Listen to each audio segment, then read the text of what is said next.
జై శ్రీరామ్. ఈరోజు మీ అందరి కోసం ఒక చక్కటి కథ. ఒక ఊరిలో ఇద్దరు రైతులు ఉన్నారు.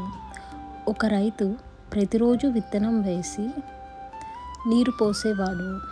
మరో రైతు విత్తనం వేశాడు కానీ రోజు నీరు పోసేవాడు కాదు.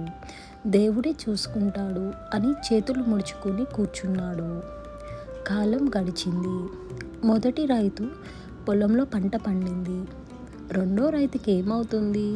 పొలంలో ఏమీ లేదు.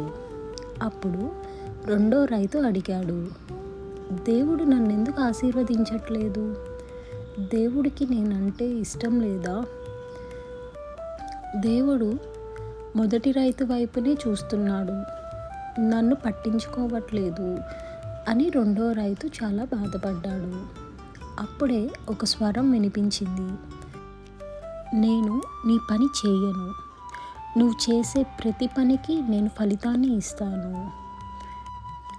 ఎంత చక్కటి ఎగ్జాంపుల్ అండి. నేను మీకు ఈ కథ చెప్పడానికి ఒక విషయం ఉంది. ఇదే కథ శ్రీకృష్ణుడు అర్జునితో చెప్పిన కథ. కురుక్షేత్ర యుద్ధ రంగంలో అర్జునుడు విల్లు వదిలి బాధతో నిలబడ్డాడు. అప్పుడు శ్రీకృష్ణుడు చిరునవ్వుతో అన్నాడు, అర్జున, నీకొక చిన్న కథ చెబుతా విను అని మనం చెప్పుకున్న కథ శ్రీకృష్ణుడు అర్జునుతో చెప్పిన తర్వాత మరియు ఇలా అన్నాడు, అర్జున, కర్మ నీ చేతుల్లో ఉంది, ఫలం నా చేతుల్లో ఉంది. నీ ధర్మాన్ని చేయు, ఫలంపై ఆశ వదిలి పోరాడు. యుద్ధం చేయడం నీ కర్తవ్యం. జయం పరాజయం నా మీద వదిలేయి. అర్జునుడి కన్నుల్లో ధైర్యం మెరిసింది.